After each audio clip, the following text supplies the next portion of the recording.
sighting in a crossbow is not that hard. What we want to do is we're going to learn how to cock the crossbow first, make sure that we can do this thing safely so there's no problems.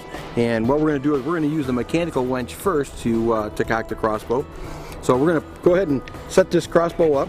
We're going to take, this is the new crossbow winch Darton has come up with now. It makes it very, very simple to cock the crossbow. What we've done is we've added this piece here in the center so you don't have to loop it over the back of the riser anymore. Now you're just going to take this piece and you're going to actually just drop it in behind, right here onto the stock, and then it's going to go right down here and latch on the string. We put the handle on here and it cocks very, very easily. We're ready to take our first shot here, Mike. What we'd like to use is the Carbon Express Surge bolts. They're 22-inch, and these arrows are a little heavier. They're a lot stiffer than most of the arrows that you see out there today. And again, they're made right here in Michigan, so we're Michigan-based and they're Michigan-based, so we get along really well. Loading the crossbow, setting the shaft on the track, and make sure that your arrow is seated all the way back as far as it'll go. You'll feel it kind of lock right in. You'll see the string catch right here, and that's going to, once that pops up, that tells me that we are back in position.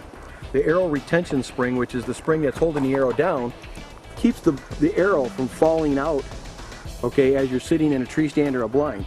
So what's nice is that you don't have to worry about that bolt sliding forward, okay, and even creating into a dry fire. One thing nice with the Darton Lightning is this piece here is the anti-dry fire mechanism, this little piece right here. So if for whatever reason something was to happen, that'll keep that bow from dry firing. It'll catch it right there. You can get it, cock it back, and you're good to go. So the arrow retention spring is a real important part of the bow, along with the anti-dry fire. You're going to sight this in just like you would sight in your rifle. Unlike following your arrow, you're going to move it to the left if you need to go to the left. You're going to move it to the right if you got to go to the right. So you're going to find that by sighting in the crossbow is going to be almost identical to sighting in your rifle. And what I'm doing now is I'm setting the monopod up right here on my leg, so it gives me just rock solid stability. Taking the safety off.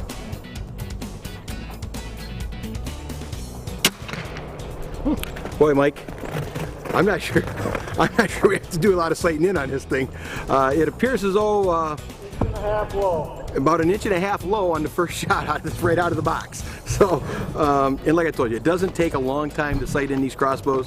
The first line is going to be set at 30, and then we're going to go back right now, and we're just going to graduate it back till we get you back to about 40 yards.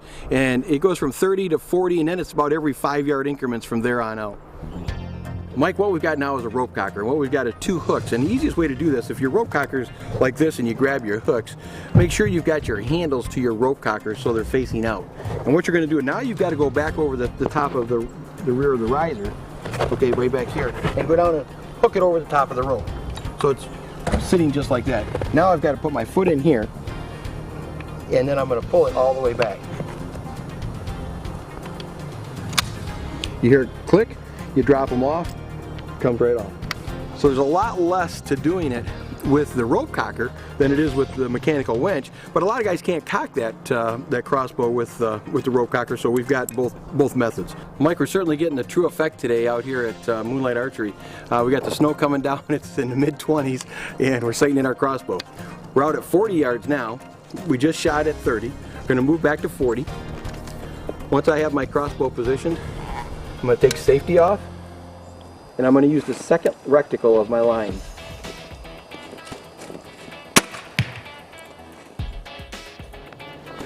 Boy, looks like we're right on the money again. Even now, and we just adjusted the scope, we're about a 1/2 inch off dead center bullseye at 40 yards. We've shot the crossbow twice, once at 30 and once at 40. So we're going to raise it up just a hair, and we're going to take another shot right here at 40 yards.